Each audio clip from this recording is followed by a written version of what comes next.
కర్నూలు జిల్లా చిన్నటేకూరు వద్ద Vemuri Kaveri travels bus ప్రమాదంలో DNA రిపోర్ట్ కీలకంగా మారనుందని department of forensic medical officer doctor Sai Sudheer తెలిపారు.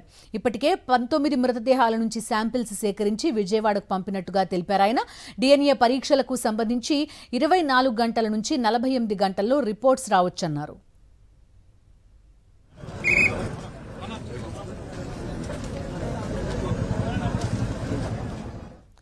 DNA పరీక్ష ద్వారానే మృతదేహాలను కుటుంబాలకు ఇస్తామని చెప్తున్నారు. మరింత సమాచారం కర్నూలు GGH నుంచి మా ప్రతినిధి లోకేష్ అందిస్తారు.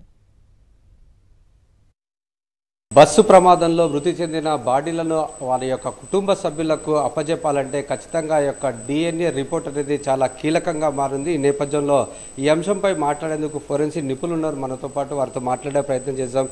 సార్, ఇప్పటిదాకా ఎన్ని బాడీలకు ఈ యొక్క DNA పరీక్షలు నిర్వహించడం జరిగిందంటారు సార్, శాంపిల్ సేకరించడం? నమస్తే సార్. మొత్తం మనము నిన్న యాక్సిడెంట్ స్పాట్ నుంచి బస్ నుంచి మొత్తం 19 బాడీలను రిట్రీవ్ చేయడం అయిపోయింది. సో ఆ 19 బాడీలను తీసుకొని మనము అక్కడే ఒక టెంపరీ మార్చరీ క్రియేట్ చేసుకొని ఆ 19 బాడీలకు స్పాట్లోనే మనం పోస్ట్మార్టం చేయడము, 19 బాడీల నుంచి DNA కలెక్ట్ చేసుకునే దానికోసం కావాల్సిన మజిల్ టిష్యూ అయితేమి, బోన్ అయితేమి, టీత్ అయితేమి, సో ఏ టిష్యూస్ అయితే మనం ఏ బాడీలో అందుబాటులో ఉన్నాయో వాటిని అన్నింటినీ సేకరించి మనము వాటిని ప్రిజర్వేటివ్లో పెట్టేసేసి మనం పోలీస్ వాళ్లకు ఫర్దర్ ఇన్వెస్టిగేషన్ కోసం అప్పచెప్పడం అయిందండి. మా హాస్పిటల్ సూపరింటెండెంట్ గారి ఆధ్వర్యంలో టీమ్స్ ఫామ్ అయ్యేసేసి ఈ వచ్చిన రక్త బంధువుల నుంచి రక్తాణువులను సేకరించడం అయింది.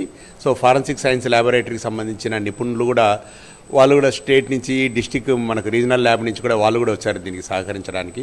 సో వాళ్ళందరూ శాంపుల్స్ కలెక్ట్ చేసేసుకొని ఆ శాంపుల్స్ను మేము ప్రిజర్వ్ చేసిన టిష్యూస్తో పాటు ఒకటేసారి నిన్న మిడ్నైట్ పంపించారని చెప్తున్నారు. ఎగ్జాక్ట్ అది పోలీసులకు తెలుస్తుంది. ఇప్పటి వరకు నాకున్న సమాచారం మేరకు 16 మంది వ్యక్తులకు సంబంధించిన బంధువులు వచ్చి శాంపుల్స్ ఇచ్చారని, మిగతా ఒక 2 కేసులలో వేరే వేరే రాష్ట్రాలకు సంబంధించిన వాళ్ళను డైరెక్ట్గా టైం డిలే కాకుండా డైరెక్ట్ ఫారెన్సిక్ సైన్స్ ల్యాబొరేటరీ మంగళగిరికి రమ్మని చెప్పారండి. సో ఈరోజు ఉదయం వరకు మాకు తెలిసినంత వరకు 18 బాడీలకు సంబంధించిన బంధువులు మనకు వచ్చినట్లు, ఇంకా ఒకరికి కూడా ఈ 2-3 గంటలు ఏమైనా వచ్చారేమో కరెక్ట్గా తెలియదు సార్. ఈ DNA రిపోర్ట్ రావడానికి ఎంత సమయం పడుతుంది సార్? మనకు ప్రత్యక్షంగా ఇప్పుడు గవర్నమెంటే దీంట్లో ఇన్వాల్వ్ అయిపోయి స్పీడప్ చేసింది కాబట్టి ప్రొసీజరు 24 గంటల నుంచి 48 గంటల లోపల ఈ ప్రాసెస్ అంతా కంప్లీట్ అవుతుందని.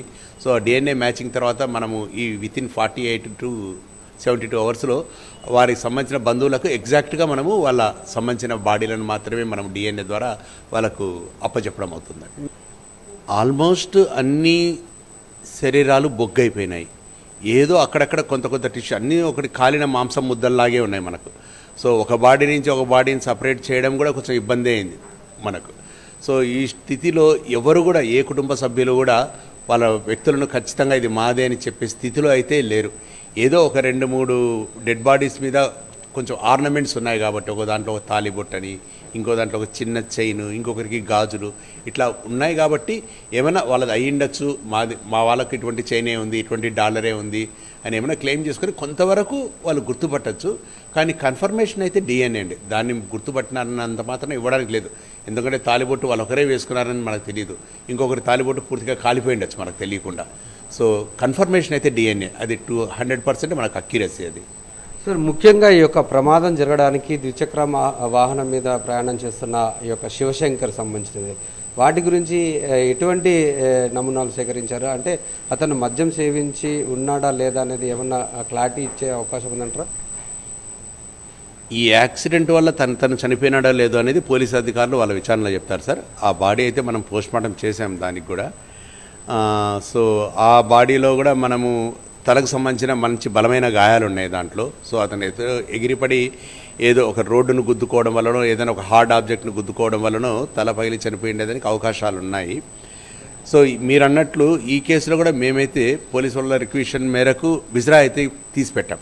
సో ఈ ఆల్కహాల్ కానీ వేరే ఏమైనా కన్జ్యూమ్ చేసినారా, వేరే నార్కోటిక్స్ ఏమైనా కన్జ్యూమ్ చేసినారా లేదా అని అనలైసిస్ కోసము ఇతని దగ్గర నుంచి కూడా శాంపుల్స్ అన్ని కలెక్ట్ చేసేసి దాన్ని కూడా మనం ఫారెన్సిక్ సైన్స్ ల్యాబొరేటరీకి వాటిని పంపడం జరిగిందండి. ఎప్పుడు దాకా వచ్చే అవకాశం ఉంది సార్ ఆ రిపోర్ట్?